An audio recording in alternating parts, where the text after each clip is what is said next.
Okay guys, maniwala man kayo o hindi.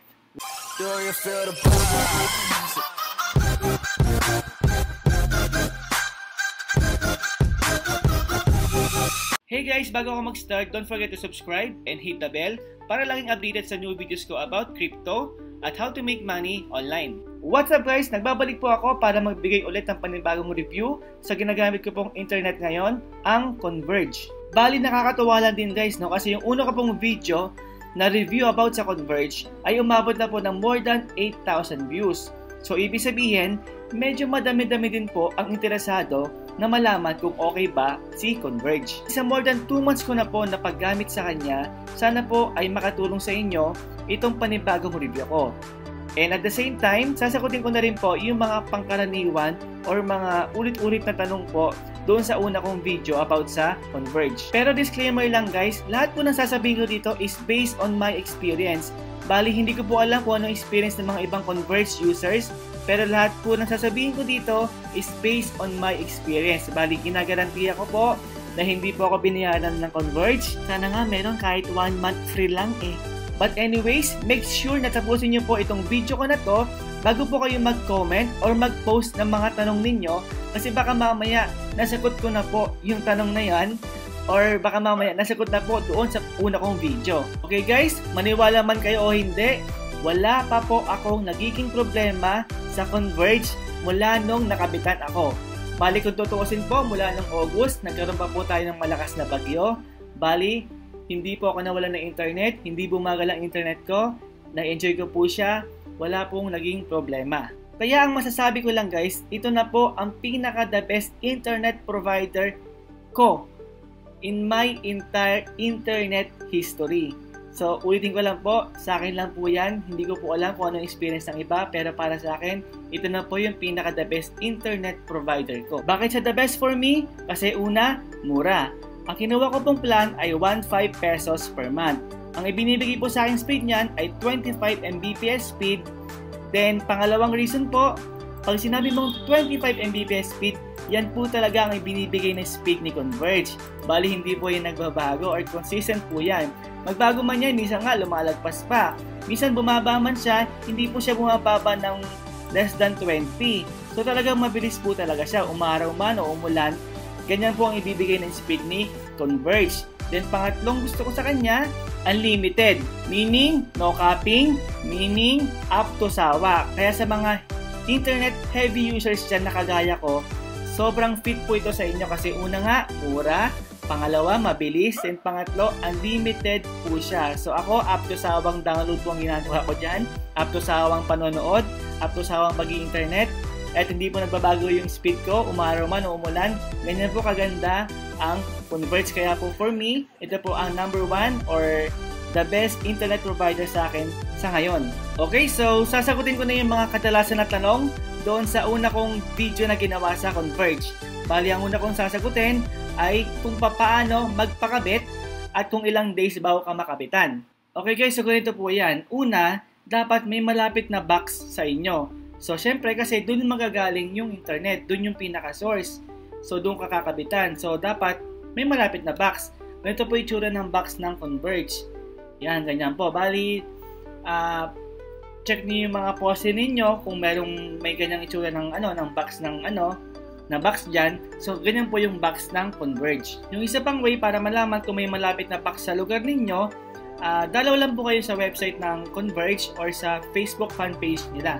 Yung pinaka-obvious po, kapag madami na pong mga agent dyan na naka-uniform ng Converge na naglilibot at nag-i-invite po na kapitan kayo ng Converge, ibig sabihin may malapit po na box sa lugar ninyo. Bali, pag may nakita na po kayong mga agent sa lugar ninyo na naglilibot, pwede na po kayo mag-apply sa kanila. Kadalasan naman, sila mismo ang pumupunta sa bahay ninyo, kumakatok o nabibigay ng mga flyers. Yan po yung mga ginagawa nila. Bali sa experience ko, hiningi lang po sa akin ay 1 valid ID at proof of billing. Bali ang ginawa lang ng agent, pinicturean lang po niya yon gamit ang kanyang phone. Then after noon, nag-fill up lang ako ng application form. Then hiningi niya yung number ko. Then inad na rin niya ako sa Facebook. Kasi para ma-update niya ako sa mga iba pang gagawin. Kasi ganito po yan guys, hindi ka muna magbabayad ni 5. So mag-iingat kayo guys ha, kasi baka mamaya maloko kayo. wala pong agent na manghihingi ng pera sa inyo or maniningil. Bali ganito po kasi ang mangyayari niyan. Kukunin niyo muna yung application form ninyo para ma-process po at magkaroon kayo ng account sa Converge. So ganun po yung mangyayari. Pag nagkaroon na kayo ng account sa Converge, doon na po kayo magdi-deposit. So ganun po yun, i-update kayo ng agent ninyo kung meron na kayong account sa Converge. Then, mag-i-email po mismo sa inyo ang Converge na meron na kayong account. Bali sa experience ko, one day lang nagkaroon na ako ng account sa Converge. Then, nag-email na sa akin mismo yung Converge. So, na-verify ko naman na galing sa Converge talaga yon, yung email na yon. Siyempre, dapat tinitignan mo rin kung sino talaga na-send sa'yo. Hindi lang random people, no? Or hindi lang random email, kundi talagang Converge. So, na-verify ko na Converge talaga yon. Then, after po nun, nagbayad na po kagad ako sa 7-Eleven. Bali, ang binayad ko muna nun guys ay 15 pesos plus 7 pesos kasi may charge yung 7-Eleven. Ang ginawa ko lang nun, pumila ako sa may click. Alam niyo yung parang computer doon? Yung parang loading station dun sa 7-Eleven. Bali, pumila ka lang doon. Then, may makikita ka doon, pay bills. Then, makikita mo yung Converge doon. Then, enter mo lang yung account number mo. Then, lalabas yung resibo para magkaroon ka ng barcode. Then, yun na yung i-scan ng crew. So, kailangan mo muna magbayad or mag-deposit ng at least 15 pesos bago kakabitan ni Converge. Pero kung kaya mo ng mas malaki naman doon, pwede naman din. So, nasa sa'yo naman yon. Lahat naman yan i-explain ng agent sa'yo.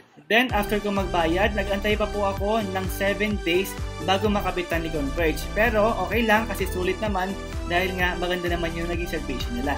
Then, sa mga nagkabit guys, wala po akong binayaran or binigay na pera. Pinamerienta ko lang sila, pero hindi record yun ha. Kasi nga diba, nag-deposit na ako ng 1.5 PHP sa Converge account ko. Tandaan niyo po, lahat po ng bayarin, dun lang po gagawin sa Converge account niyo. Okay, wala po kayong babayaran na kahit na sa tao. Ito nga pala guys, kung gagayahin nyo rin yung ginawa ko na 1.5 lang yung dineposit, wag po kayo magugulat sa first billing ninyo. Kasi more than 1.5 po talaga yung babayaran nyo. Kasi po, si Converge, ang talagang hinihingi po ay 2 months deposit. Bali 3,000 po yun. Then syempre may kasama pang installation fee. So, wag po kayo magugulat kung more than 1.5 po yung babayaran ninyo sa first billing ninyo. Pero sa second billing ko naman, naging okay na po siya. Naging 1.6 plus na lang. But naging 1.6 kasi nga po, 1.5 para sa internet ko, then 100 plus para sa installation fee. Lahat po yun i-explain ng agent sa inyo, kaya pakikinggan nyo po mabuti yung agent ninyo. Okay guys, yung isa pang kadalasan na tanong ay kung okay po ba ang Converge sa games. Yes, okay na okay po ang Converge sa mga games. Hindi ko po alam kung ano yung mga nilalaro ninyo, pero ako po ay naglalaro ng Dota 2, ng ROS, ng Mobile Legends, at kung ano-ano pa sa mga games sa mga phones, pati po sa computer. So lahat po yan, wala po ako naging problema. Okay, tingin ko naman ay natamaan ko or nasagot ko na yung mga kadalasan na tanong sa akin sa first video na ginawa ko sa Converge. Then siguro dagdag information na lang. Kung gusto niyo pong palitan yung password ninyo, halimbawa meron na kayong Converge, no? So kung gusto niyo palitan yung password ninyo, tingnan niyo lang po yung baba ng modem ninyo. So, doon po yung, yung pinaka-IP ID, yung IP address pala, IP ID ba yan? IP address, then doon na rin po yung mga username at password ninyo para makapasok po kayo sa, sa loob at may edit nyo na yung password ninyo. Then, huwag kayong magugulat kasi sobrang laki po ng modem ng Converge. So, hindi po siya pangkaraniwang laki, hindi kagaya ng mga ibang internet provider, no? So, medyo may kalakihan po ito. Then last na lang guys, pag meron na po kayong Converge, mas okay po na mag-sign up din po kayo dito sa e-billing Converge. Search nyo lang e-billing Converge, then mapupunta na po kayo dito. So ang ginagawa po nito, para makita ninyo kung magkano na yung babayaran ninyo at kung kailan po yung due date ninyo. So maganda po ito para na-remind kayo na, oy, kailangan ko na pala magbayad, oy, ganito pala yung babayaran ko. So yan po yung use ng e-billing Converge. Then tandaan nyo rin guys, para di kayo maligaw, ito po yung website ng Converge. So ilalagay ko yan sa description saka sa comment para hindi po kayo maligaw. Then ito po yung pinaka Facebook fan page ng Converge. Yan, ito po yun, no. So pag may search kasi kayo sa Facebook at may nakita kayong ibang Converge, pwede po kasing agent yun ng Converge. Pero ito po yung pinaka official Converge official fan page ng Converge. Yan, so, para malaman nyo, pagpunta nyo sa Converge website, click nyo lang tong FB, Yung F na yan. So, Facebook po yan. Click nyo lang yan. So mapupunta po kayo sa pinaka fan page ng Converge. Okay guys, sana nakatulong sa inyo itong second review ko sa Converge. At kung may mga iba pa kayong katanungan na wala sa first video ko at sa itong video ko nga na ito, then sige, mag-post lang po kayo ng comment sa comment box. Then tatry po natin na sagutin lahat yan. Kung tingin nyo ay nakatulong itong video na to sa inyo, please hit the like button and subscribe. And see you again on my next video.